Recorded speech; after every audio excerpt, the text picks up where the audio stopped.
Hello and welcome into the Legacy Archive Reviews Spider-Man The Magic Set. My name is Sam and I'm with Henry today. How are you, Henry? Oh, I'm great. Ready to talk about some new Magic cards. It's always an exciting time.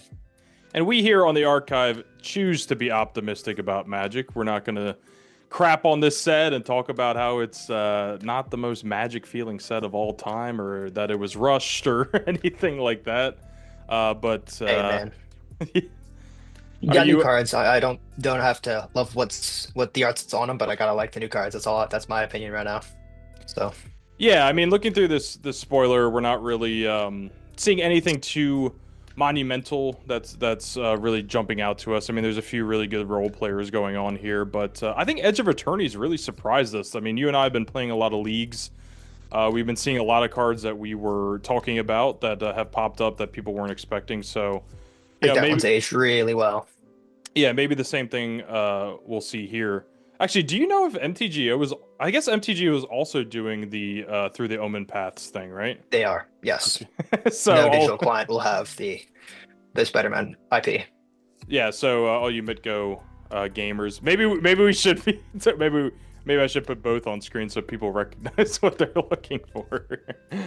Before we get into the cards, though, Henry, what's your experience with Spider-Man IP? You a fan of the Sam Raimi? You like the animated stuff that's been going on lately? With any? Are you a big? I grew up watching a lot of the animated stuff as a kid, so when I was younger, I was a real big Spider-Man fan, and then as I've gotten older, it's mostly just the Marvel stuff. So there's a lot of references here that I actually caught on to that I thought were actually pretty well done. So Yeah, I'm hopeful. if you guys haven't seen the like bonus sheet stuff that's older cards, I Exactly. mean Opposition Agent and Reanimate and the Ponder. Oh my God, those look so good. So they really crushed it with The that. bonus sheet they did well on it. That one, it's a big thumbs up for me. Yeah, they keep right when they think you're out, they pull you back in with some sweet looking cards. But All without right. further ado, we're going to go in Wooburg order, as is tradition, as Garfield intended. So, Henry, why don't you please read our first card here? All Go. right, starting us off, we got Arachne, Psionic Weaver. For 2 and a white, you get a legendary creature, Spider Human Hero. That's a 3/3. And it comes with web slinging for white. You may cast a spell for white if you also return a tapped creature you control to your owner's hand. And when Arachne enters, you look at your opponent's hand, then choose a card type other than creatures, and then spells of the chosen type cost 1 more to cast.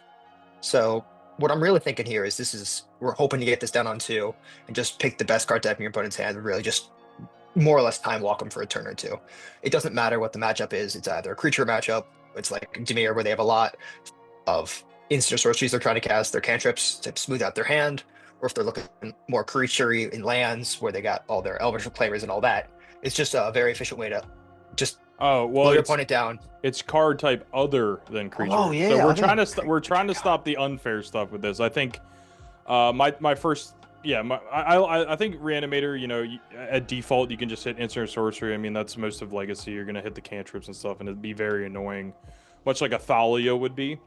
But I like naming artifact against Mystic Forge seems pretty Seems really good. can slow them down a lot. We haven't seen a lot of Thalia. We're seeing some new mono white takes on mono white lately that are less D&T based and are a little more like Oslet Pride, Guided Souls kind of value based. So I could see this being a little bit of a role player if you're just like really wanting just another way to disrupt your unfair opponents. I could see this going on. I mean, 1 mana 3/3 is nothing to scoff at.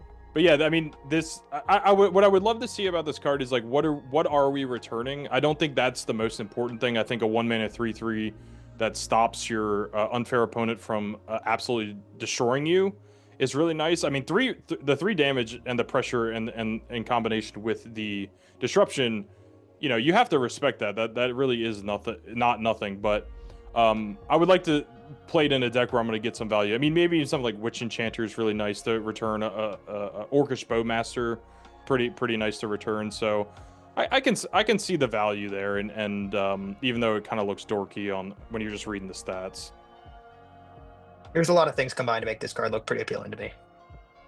Next up, we have Spectacular Spider-Man. This is 1 and a white for a Spider Human Hero again. It is a 3/2 flash. And for a generic, you can set, or it just gains flying until end of turn. And then its second ability is also one generic and sacrifice Spider-Man. Creatures you control gain hexproof and indestructible until end of turn. So literally the same deck I was just talking about. So this kind of mono white humans kind of shell that's starting to emerge. I could see this being a little bit of a role player. I mean that hexproof and indestructible we've seen on a lot of creatures before. We've seen that effect. A lot of times just saving one of your creatures. So the fact that it's all of your creatures is really nice. And just being able to maybe have a Felia up or and then have this up kind of gives you some flexibility. And a Bowmasters, it's right in that space where you can kind of play at flash speed that these colors traditionally haven't had. But I don't know. Do you see this kind of being anything more than It just... seems like maybe copy 5/6 of maybe a Coppercoat Vanguard in those mono white decks, just a little Sure. extra redundant protection, so you can get the ward one, or you can really protect your board, or make them pay the ward and then flash it out, sack it, protect your board. And also, just sometimes it's just going to be a 3/2 flyer that is a human, and you don't need anything more than that. Yeah, like its base stats are probably going to be bigger than the 3/2 in the deck you're playing it. So like the flying can really matter. And hey, flash it in and block a DRC or something and kill it. Like sounds good to me. I'll trade DRC. I'll trade with Delver. I'm in. Hey, we'll play a murder. We'll play a murder if we have to. Hey man, this is a very pretty looking murder though. Yeah, I mean all the different arts on this. I think the Fantastic Four one with like the bag head is going to be a really pricey Magic card. Absolutely. All right. Well, Rent is due. All right, Sam. Please tell me about it. Rent is due is a white enchantment for at the beginning of your end step, you may tap 2 untapped creatures and or treasures you control. If you do, draw a card. Otherwise, you have to sacrifice this enchantment. Again, I know we're back on this talking point, but at this mono white deck with Ocelot Pride and all of those 1-drops, I feel like it's gonna you're just gonna poop out so many tokens with Ocelot Pride alone, and there's just a lot of value to be had here. I just feel like it's going to be a quiet role player. Maybe you play 1, maybe 2, just churn out some cards, just play the flow game, because you got this. You slow them down with your disruptive pieces, and now you get to just sit there and draw cards, and then eventually you'll just chip in for those solid points at the end. Yeah, I think a play pattern of turn 1 Guide of Souls, turn 2 Ocelot Pride, make a token, stack the triggers, draw your card. These decks don't do a good job of putting cards in their hand after they've kind of put everything on the table. So, I mean, you're gonna feel really bad when you have to sacrifice this, but I don't know. It's 1 mana. Like, I think a lot of people read this card and they're like, I don't know, but like drawing 2 cards for 1 mana. I feel like you're never not playing this card when you're not going to be able to trigger it once. So you're always cantripping. So sometimes it's a cantrip, and maybe they remove one of your dudes, or best case scenario, they have to remove this. Yeah. That seems really good. Yeah, so, I mean, if you're prismatic ending this, you're not having a good time. No. But I don't know if you think any differently. I don't see the treasure part being important at all. I haven't seen. No. I mean, I've been playing a lot of leagues lately. I don't think I've run into any deck that really produces treasure at all. I don't remember the last time I saw a treasure unless it was Smothering Tithe treasures. Oh my god, this isn't the Commander podcast. But all right, moving on to blue. Now we have a real card. I think both of us were chatting before we started recording, and this is one of our top cards. Hydroman, Fluid Felon. It's blue legendary creature elemental villain for a 2/2, and whenever you cast a blue spell, if Hydroman is a creature, it gets +1/+1 until end of turn. And at the beginning of your end step, untap Hydroman until your next end step, or until your next turn. He becomes a land and gains tap to add a blue. I mean, extremely unique card here. I mean, I don't think we've ever seen anything like this. So turn 2, you almost ramp into 3 mana. So you're going to be able to hold up maybe a Spell Pierce or maybe a Brainstorm on their end step and at least have access to that 1 mana, which can be really important. And then on your turn, you're going to be able to ponder or do other types of cantrips. Play a Tamiyo, play a Ponder, attack for 4. That doesn't seem that bad to me. No. Seems like it's going to be an overcosted beater where it's going to let you cycle your Lorien Revealed on their turn, or Spell Pierce or Spell Snare them. So it kind of lets you tap out, but you're not really tapping out. Or you just kind of get a 3/3 or 4/4, and not that Tarmogoyf's really doing its best right now, but just you can get this thing pretty big, pretty fast. You shoot off 2 cantrips and you got a 4/4. 4/4 beats a lot of things, and sometimes it's going to run into a Baragorf and you're happy to trade there, but other times, you get a 4/4 beater. Yeah, and I like that. I mean, we're gonna acknowledge that it can get wastelanded, which doesn't feel good for your creature to get wastelanded. But in blue, you don't have that. You never had these effects where you can ramp like this. Ramp. I'm gonna say, obviously not truly ramp, but yeah. I mean, it pitches the Forcible. That's a huge bonus in our format, as always. We always have to mention that.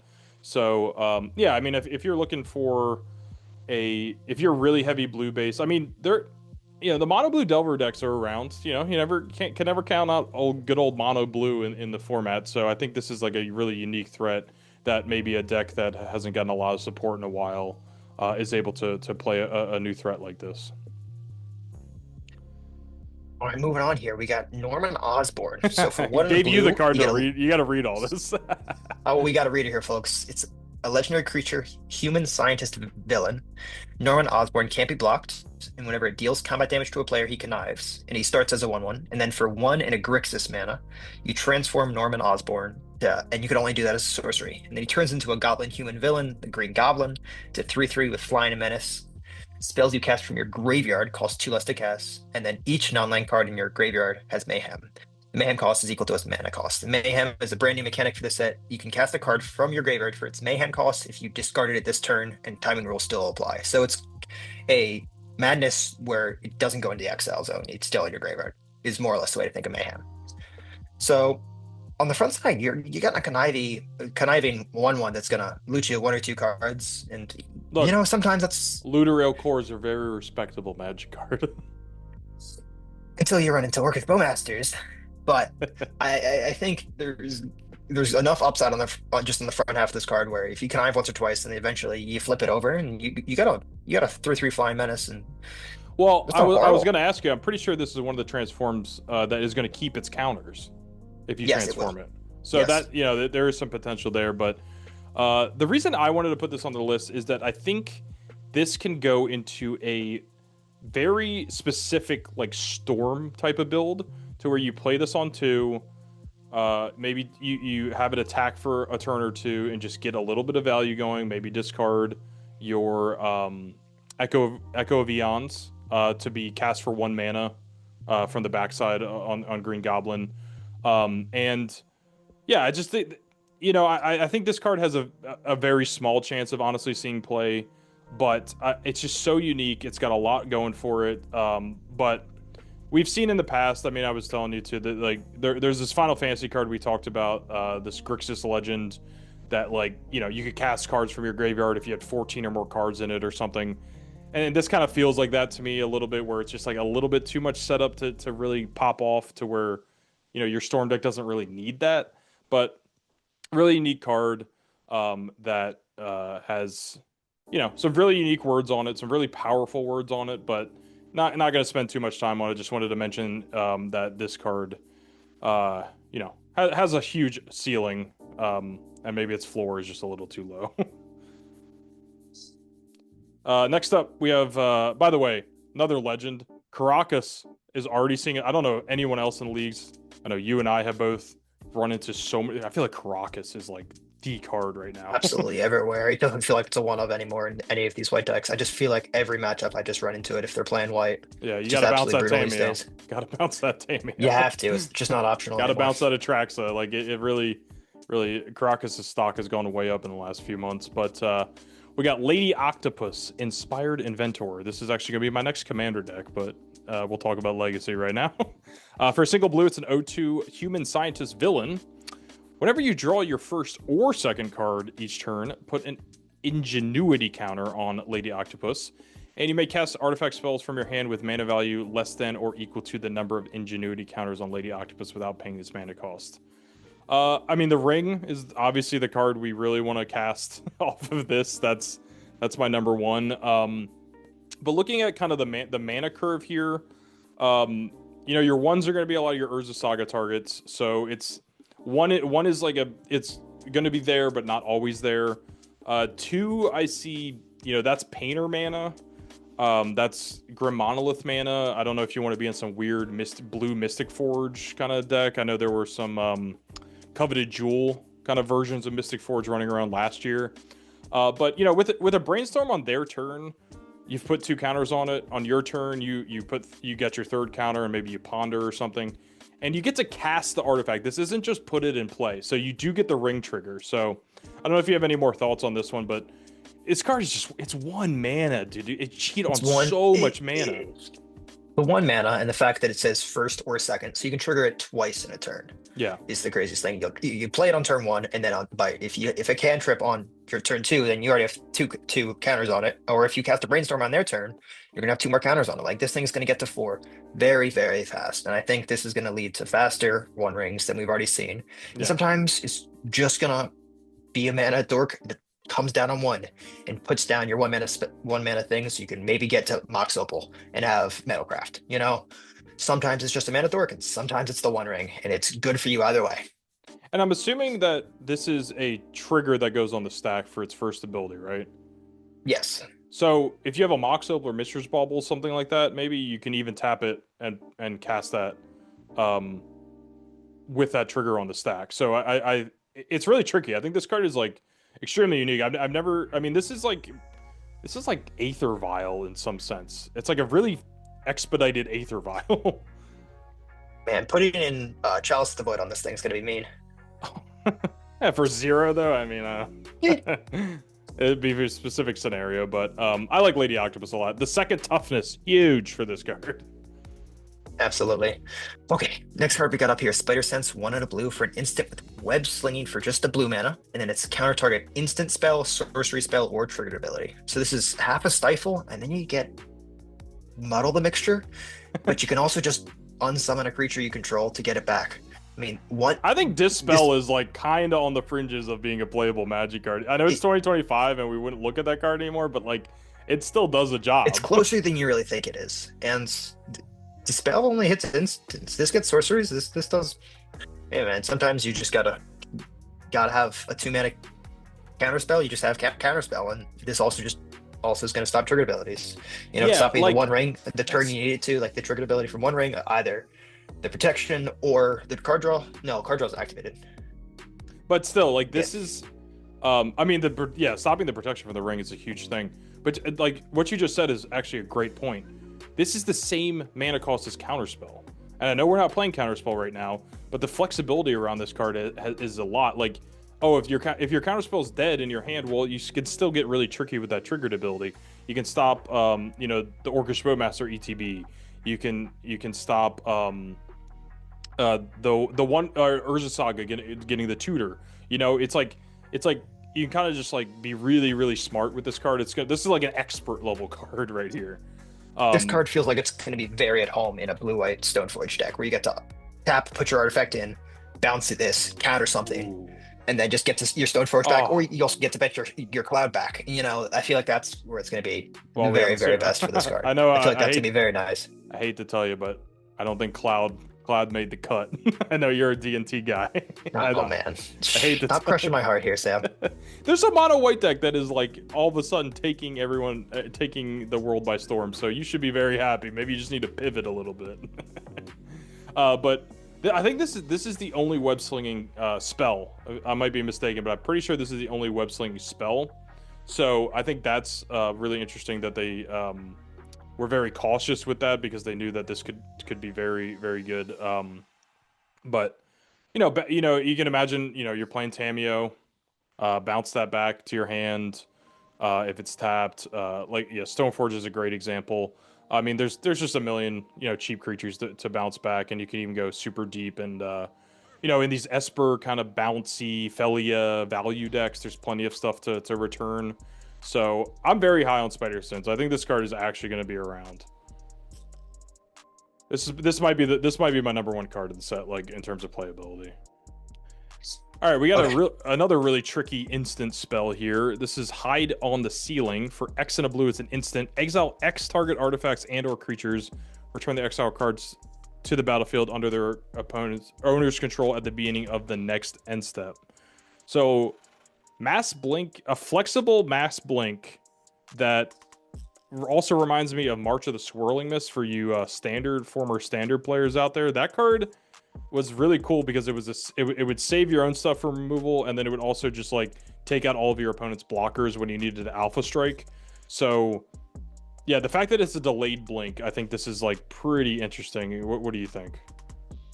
I think it's also a blue card, which really, I know we've said it plenty of times here, but No, it's a blue card. any So listen, anybody that's like, anybody that's been around in Legacy knows that, like, it sounds like we're joking, but like the fact that it's blue adds so many points to a Legacy card. exactly. Sometimes this is going to be one in a blue. I flicker your painter, and you don't kill me with your grindstone. And sometimes Yeah, this is going to be I flicker my Overlord of the Baelmerk, my Solitude, and I absolutely kill you. Or I have my Overlord in the Solitude on the battlefield ready to attack, and I flicker your dudes and I kill you. I don't know how many you get to play because those decks are already very full of slots. Maybe this is going for like maybe a well, Yorion build. yeah, like you're Yorion, like you can play whatever the hell you want. Maybe you're Yorion here. Maybe get some extra 20 cards in there. Lets you get a little frisky and hiding on the ceiling. But this is going to increase your blue card count in those decks, which were already pretty low on blue cards. So maybe this lets you get some counter spell protection. But I think it's going to be a solid way to just time walk your opponent and let yourself draw another turn for what else this painters. does? Yeah. Gets rid of construct tokens. Oh, construct tokens. Yeesh. So you're like, okay, X equals 3. I don't know. You cast her for 4 mana. Let me hit your 2 constructs and let me just blink one of my value creatures. More. Maybe this isn't a mono blue painter. You get to flicker your ring here. So if you're going to die to your ring, like you don't get the cast trigger, sure, but you reset the counters. You're not going to die to your ring anymore. Yeah, I mean, it's just all about flexibility. I mean, with Legacy, you want cards to do multiple roles, and yeah, I think.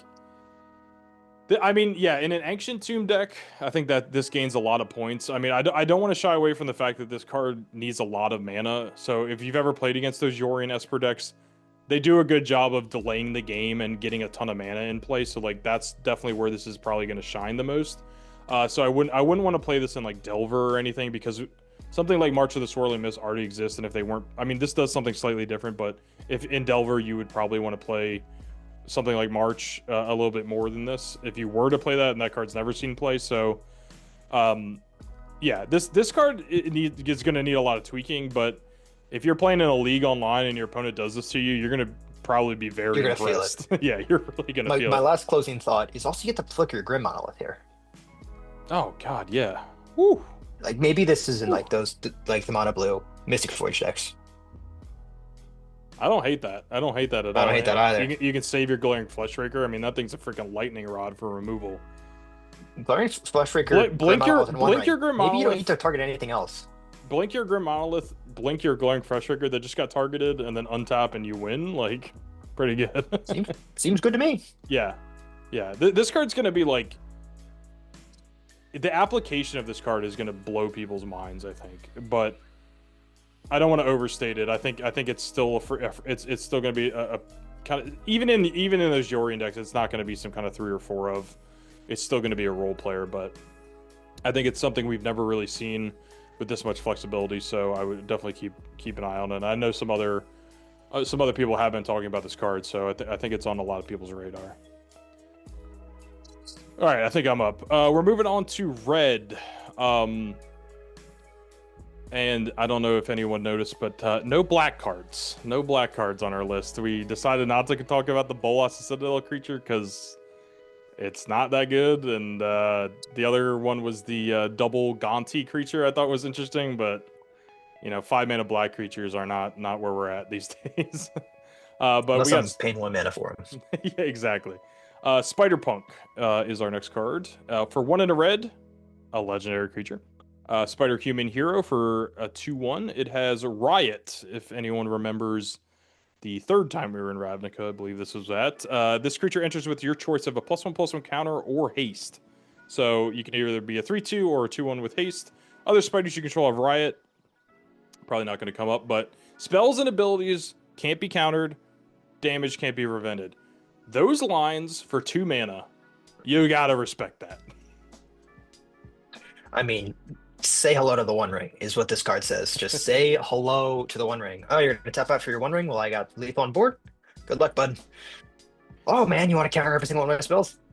Good luck, bud. Yeah, I'm trying to imagine. I'm just trying to imagine this shell with this, because we don't really have a lot of like red-based aggro decks. going around, unless I'm mistaken. Can No, you think most of of them want to anything? be City of Traders Nation too, and they want to go to 3. So Yeah, I maybe mean, this could find a home there in the sideboard where like you just are really tanking yeah, against the One Ring, and you just that's all you're running into. Just, I mean, it feels kind of comparable to Bone Crusher Giant in that way, where you just right. need to beat the ring.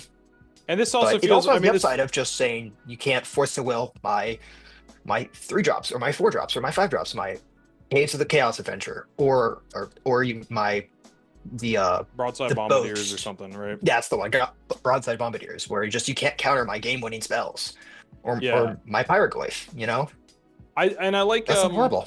yeah, I think Mono Red's actually really interesting. That's a really good point. Although this is symmetrical, so your own One Rings. I don't know if you want to play in your own One Ring deck. That's actually kind of funny, but I also just thought of the Boros and Mardu versions of Ocelot Pride Goddess Souls decks. Ooh, that Um, could be good. you can amped Raptor into this, like that feels pretty good. So maybe that's like maybe that's where this ends up being a home, is like a sideboard in those Boros Mardu decks, and it kind of just played against Mystic Forge, played against any ring decks, and I mean can't be countered. That's in Legacy. That's way Always more relevant. important than standard Modern Pioneer. So. All right, I like Spider Punk. I'm optimistic about Spider Punk. all right. Speaking of energy decks, we got our next card here: Electro Assaulting Battery. For one red, you get a human villain. It's a legendary creature. It's a flying 2/3.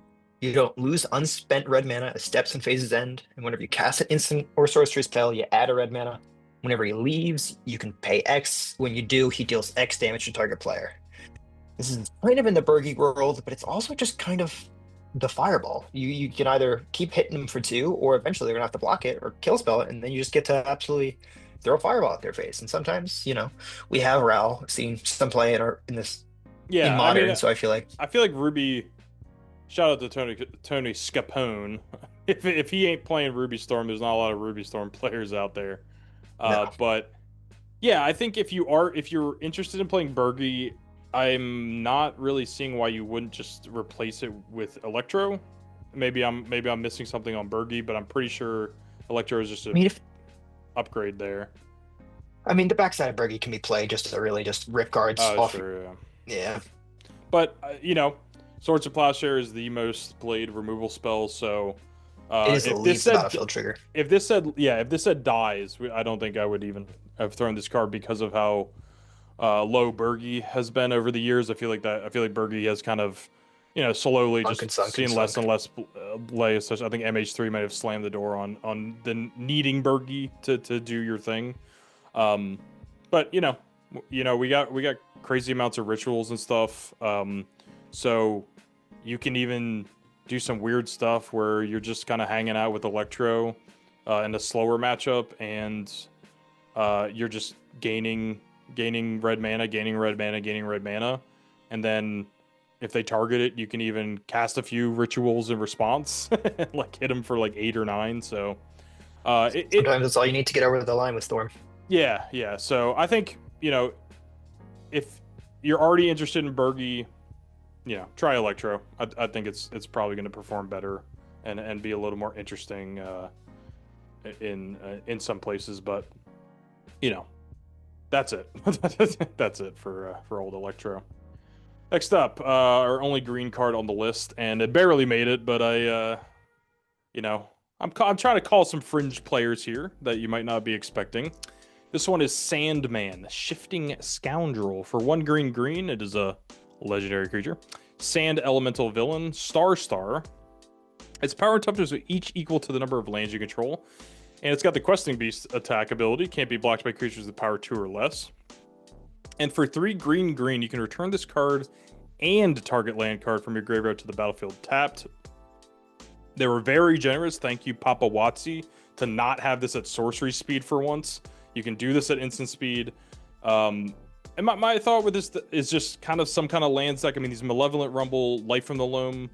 At least it seems like Malevolent Rumble is here to stay for lands. I don't know what your experience has been against the deck, but No, absolutely. That card's an instant. I'm surprised it didn't catch on sooner, frankly. Just seeing that card explode and Pauper and And in Modern, I'm surprised we didn't pick up on it sooner. But man, that card overperforms, and I think this is going to be a nice payoff for that. Where Yeah, sometimes you're this is more or less getting a second card off of your Malevolent Rumble, or if you dredge it over, that's going to feel very good. And sometimes you just need a big 5/5 6/6 7/7 beater. Sometimes that's what you need to get over there. yeah, Hey man, it, yeah. it I may think not be a Merit Lage, but it's definitely going to kill some people. okay, bring your Dark Depths back or something. They wastelanded Yeah. too. Like it has enough utility. And I think it's funny. It's like if you draw Sandman, it's gonna be way worse if unless Yeah. you want to just like actively mill it. So I don't know. Small role player in lands if they want to try it out, but wouldn't expect to see this in another set or two. All right, talk to me All about right. Jackal. We're moving on to right, we got multicolor. For blue and a green, you get Jackal, Genius Geneticist. For a legendary creature, human scientist villain, that's a 1/1 with trample. Whenever you cast a creature spell with mana value equal to Jackal's power, you copy that spell, except the copy isn't legendary, and then you put a +1/+1 counter on Jackal. Sam, you were the one thinking on this. Where are you going with this? I'm actually pretty curious here. Well, I like that it has that non-legendary clause, so that kind of unlocks any creature that you want to copy with this. So I haven't gone super deep on exactly what we can really go crazy with this, but I was just thinking like, you play this, this will probably be in like your Days Force of Will deck. Some kind of Teamer Tempo, my favorite archetype of all time. So you play this, it survives a turn, obviously 1 toughness. I don't want to, I'd like to be, like I said, I'd like to be optimistic about cards. We're not just going to dump on a card because of Orchestra Master. But if you untap and you play DRC and like a Tarmogoyf, I know I'm talking again, I understand. Or a Tamio. Or a Tamio's Tamio. not legendary. But, 3 mana on turn 3, 2 DRCs, 2 Tarmogoyfs, and a 3/3 Trampler. Like, and you have like a counterspell backup. Like that's a really serious board state. I think that's something that you can work towards, you can build around. And this, I think if you are going to play Jackal, I think you can like go in on this card. I'm not sure this is like, maybe it is just like a one-of role player, but I think if you really give this card some attention, its payoff is pretty wild to me. I mean, even on turn, if this is your turn 3 play into a DRC, I mean, double Tamio is funny. I guess you get to flip one. Well, no, you have to flip them. So that's my only thing with this is like Tamio obviously is like the blue Because 1-drop. it's a tokens now can have the backsides, so it's okay. Oh, is that true? Yes, tokens can have their backsides now. Cards can transform. We're gonna have to have the judges in the chat confirm that one, but Oh, I'm about to be eaten alive. I know it's coming. But let's just Tamio is obviously the blue 1-drop that we're going to be doing with this, but Sylvan Safekeeper is a great 1-drop. Elvish Reclaimer, like you can get really deep with this card. I think this is like it's a 2 mana creature that does this in blue. I don't know. They make you pay 1 mana to copy the spell, so Yeah, that's the thing. Which is like getting it for free is definitely above rate. yeah, and even if you're maybe you delve into something like Sultai, you give it a counter with the Tamio, you double your Bowmaster the next turn, you double your Barrogoyf if you get lucky. Like, I don't know. I like all Jackal. those things just excited me. Yeah, got you real excited. Yeah, I mean, we're the format that plays 1 and 2-drop creatures, so like you can imagine a lot of scenarios where this card pops off, and being legendary for Karakas, being 1 toughness are its major downsides. It dies the bolt. There's a lot wrong with this card, but like it's so cheap and its upside is so nuts to me. So big fan of Jackal. I think this is the big sleeper of the set for me. This next card, I promise you, is people are going to be trying this one. We got Spider Woman Stunning Savior for 1 in a Azorius hybrid. It's a legendary creature, Spider Human Hero. It's a 2/2 flyer, and it has Venom Blast. Artifacts and creatures your opponents control enter tapped. Man, 2 mana 2/2 flying that just stops their artifacts and creatures. Just wow, that's really efficient. If they took the flying away from this card, it hates on two things at the same time, and I was really and it's impressed. also blue. It's also blue. I didn't think about the fact that it's blue. Man, holy! Yeah, I mean, again, this is a human. Like this. The humans. Yep, the humans. It is a human. But this could be in your blue sideboards where you need to kind of a Stony Silence. It's not quite in that realm, but it's getting there. But it also just pitches the Force at will. So and it's just a 2/2 flyer. I like that it Mystic Forge is a very big deck right now. It makes your opponent's ring come into play tap, which is funny. I mean, obviously you're not gonna be able to attack through it, but they're if they're planning on making a construct with Urza Saga, that's gonna hit it. But you really have to slam this on turn two. That's the big thing with this card. It gets really a lot worse later in the game. But if you are playing a white or blue creature-based tempo deck, I think you should maybe consider this card as a sideboard option. Just to, it's like that kind of it's in that realm of disruption that is very unexpected for your opponent to have to deal with. I mean, all of a sudden, all your stuff coming to play tapped means you're going to take another round of damage. Having the Grim Monolith come into play tapped is hilarious to me, and the key coming to play tapped is hilarious to me. So you have to that's mean. Yeah, you have to really work for this. I mean, all their mana rocks being tapped already is a big deal to me. So, again, I think a very overlooked card. I haven't seen a lot of people even mention this card. I was just looking through the spoiler when we were putting this list together, and I was like, "Holy crap! Wait, this card is actually kind of good." No, so, I'm excited to try this card in my leagues. Yeah. All right, I'm up for Carnage, Crimson Chaos. I mean, this art is badass. I'm not gonna lie, I'm pretty. This art's unreal. I like Carnage and Venom are some sweet superheroes, or anti-heroes. Sorry, don't come into the. Isn't comments. This creature type villain? Oh, right. Oh, Carnage is evil. Venom is a hero. Is an anti-hero, right? There we go. Shout out to Tom Hardy. 2 black-red for a 4/3 symbiote villain. Trample. When Carnage enters, return target creature card with mana value 3 or less from your graveyard to the battlefield. It gains this creature attacks each combat if able. And when this creature deals combat damage to a player, sacrifice it. And it has Mayhem for red and a black. So I want the Brewers out there in the comments to tell me what other 3-drops we're going to do, but I think Henry and I came up with Abhorrent Oculus, number 1. And Bargoyf.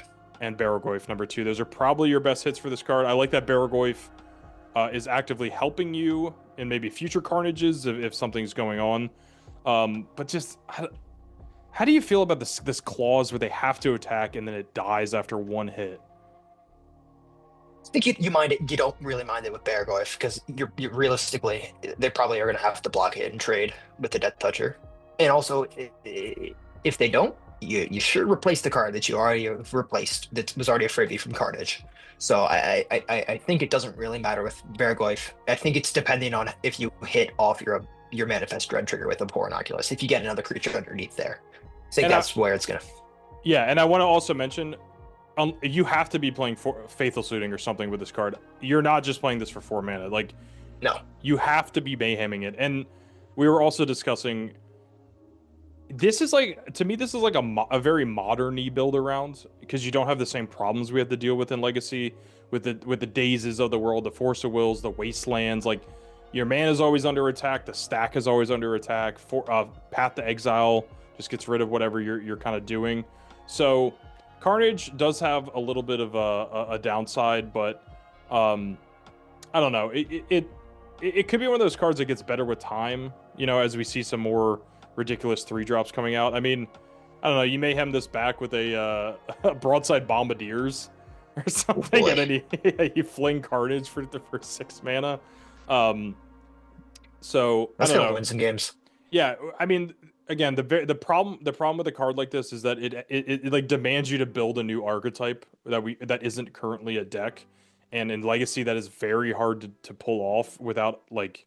But at the same time, Unearth, Reanimate, Faithless Looting, Careful Study, some kind of Grixis discard pile could be good enough, but those decks also really suffer. Speaking of Orcust Bowmaster, those decks suffer from Orcust Bowmaster. Faithless Looting really suffers from Orcust Bowmaster, so not really expecting this one to be around, but I thought it's just a really cool card.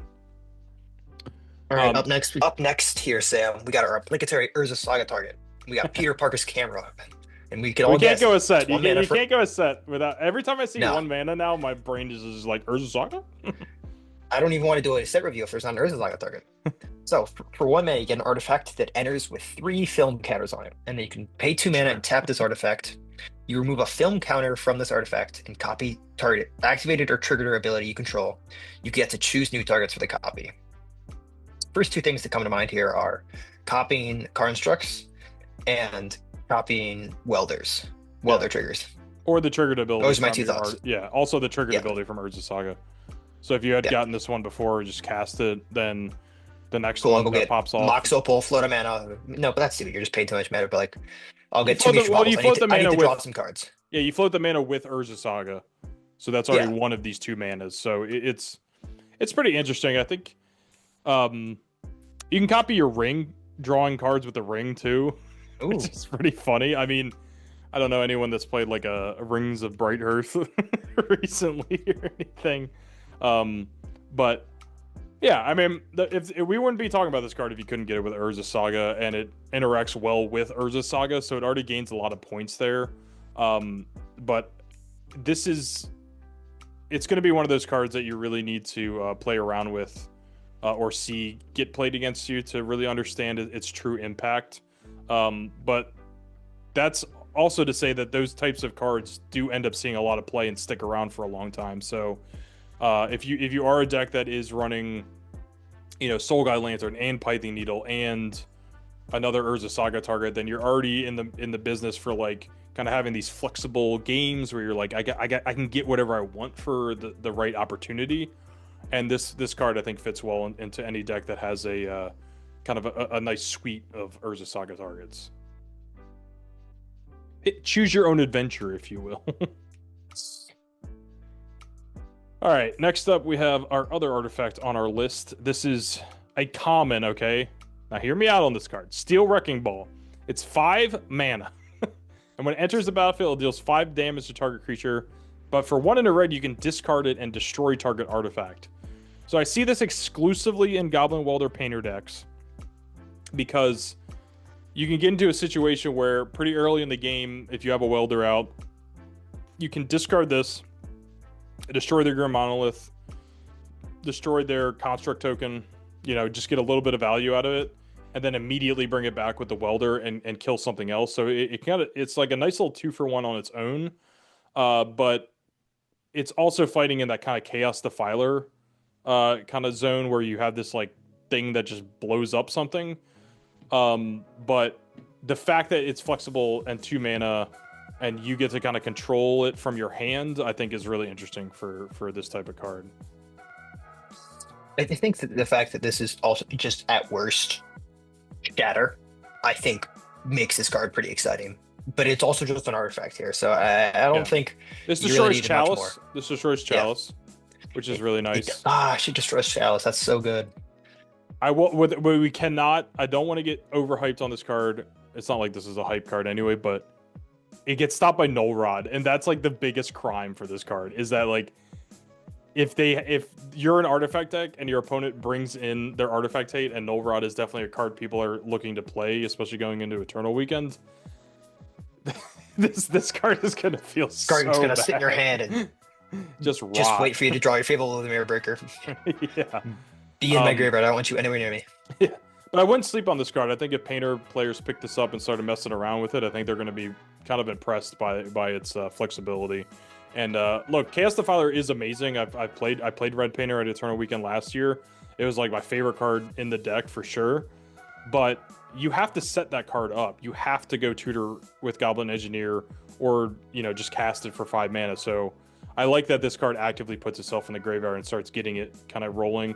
And I mean, this card's the easiest thing ever to sack to a Welder after you brought it into play too. Like it is just kind of a brick after it does its thing. So I don't know. Got a lot of flexibility on this one. All right, first land is set here, Sam. We got Multiversal Passage. It has, as this land enters, choose a basic land type. Then you may pay 2 life. If you don't, it enters tapped. And this land is the chosen type. So this is a shock land that protects itself from Wasteland. Yeah, we've never seen anything like this. I don't even know what to think of this land. My first thought was this is like Prismatic Vista, but it's just not.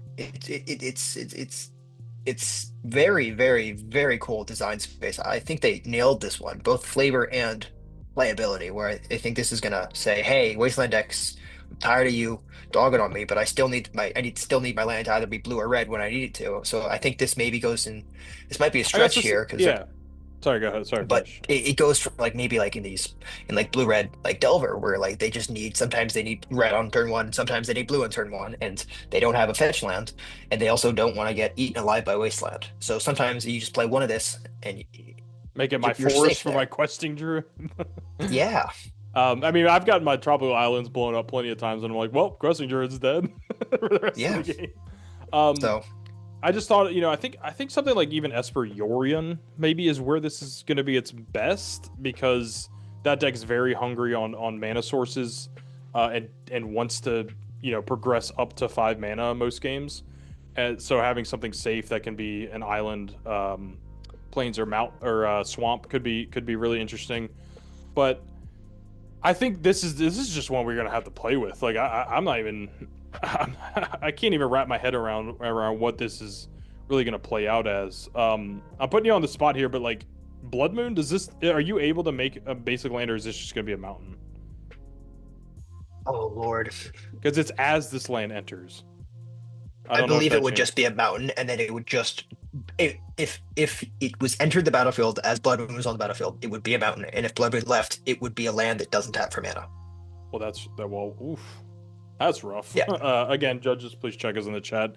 But in, I will say, like, if it can come in, around a Blood Moon, if that does work, then like this card's nuts. Even though Blood Moon is seeing a little bit less play. I mean, I even see the mono this little side tangent, not about multiple passage, but I've definitely seen mono red decks kind of trimming on Blood Moons a lot lately. I think they're only on like 4 Magus and 2 Blood Moons now. But anyway, that's an aside. Yeah, we're gonna have to see with this card. I mean, I think it's gonna be maybe Beans decks are probably gonna like this card too. Another any deck that's looking to have 4 to 5 lands in play every game. I think you can look at this card, and be able to just have the flexibility. I mean, again, Prismatic Vista does exist and is great, but this is like a different type of flexibility that's gonna come up in spots that are different than Prismatic Vista. So I think it's probably gonna be. I would be shocked if this shows up in decks that weren't already looking to play Prismatic Vista. Just maybe the Jeskai control decks like this too. Um, exactly. so yeah, we're gonna have to see, but card intrigues the hell out of me. All right. Next up is. Before we go any further, I just double checked that I'm right about the double-sided transforming tokens. Wow, he's right about the double-sided transfer. Oh, Let's go. I just had to make okay. sure. Flip your Tameo token is crazy. Yeah, having your sitting there and looking at your opponent when you brainstorm, and they're like, "Damn, I was gonna kill one of these Tameo. I was gonna kill one Tameo." And kill one of my Tamios. So yeah, that's hype. That's super hype. All right. Next up, we're coming down to the end stretch here. This is Oscorp Industries. It's a land that enters the battlefield tapped. When this enters from a graveyard, you lose 2 life. Now, why the hell would that be on here? It taps for a Grixis, and it has Mayhem. So, I don't have a ton to say about this card. I just think it's a really, a tricolor land that has application beyond just being your land drop is quite interesting to me. Maybe, but not having the land type for Leyline Binding probably kills this card. But I don't know. You Faithless Looting. This is just like an extra piece of crap you can put in your graveyard if you want to keep the rest of the cards in your hand and still be your land What drop. this really feels like to me is what it should have been printed 4 years ago and just played in Red Black Reanimator, where they was just playing for Faithless Oh, Looting. sure. It's like it's so right on the edge of being like, I want to play this, but like no one's playing like real looting effects in Dimir Reanimator. But like it's unbelievably close to me. Where like I turn my Faithless Looting into a Charter Course, and that's pretty good. Like Faithless Looting is already a very strong card. Or I turn my Careful Setting to Charter Course. Like that's really good because it's a free card here. Yeah, that's what I'm saying. Like here for a free card. It's like a free card to get rid of that becomes your land drop for the turn. And again, I think if this tapped for 2 mana, I wouldn't even thought about it. But I don't know, tricolor land that has. I mean, this is new. Again, one thing the Spider-Man set is doing is giving us some like new stuff that we haven't really seen. I mean, like Mayhem and Web slinging. web slinging are very, we've seen ninjutsu, but web slinging plays a lot different than ninjutsu. So I think I'm just kind of trying to be optimistic and look at these cards with their highest ceiling, because I think there's a lot of room to play here. So, well, that'll do it for the Spider-Man set for us. No commander cards to talk about here. We usually slip in a few of those into our legacy world, but nothing in this set. I would say, luckily, I'm pretty happy about only having to talk about one set. Yeah. But appreciate you guys joining us. I will be in Eternal Weekend North America, so if you're in Pittsburgh, please come say hi to me. I'll be wearing some kind of Legacy Archive shirt, so I'll be easy to identify. And I'll also be over in Lucca, Italy for Eternal Weekend Europe. I'm internationally playing Legacy for the first time. That's exciting. Still haven't, as of time of recording, haven't fully locked in my deck, but I've been playing a lot of Cephalid Breakfast lately. What do you been playing? Don't give away your trade secrets. Don't give away your trade secrets. No, I've been trying out the Starfield Shepherd mono white decks, where deck is sweet. Just Ocelot Pride, just a deeply unserious Magic the Gathering card. Yeah, next time we'll be setting up a recording session with Henry soon, and I know exactly what deck he'll be bringing. All right, everybody, have a good pre-release. Thanks for watching. Thank you. See ya.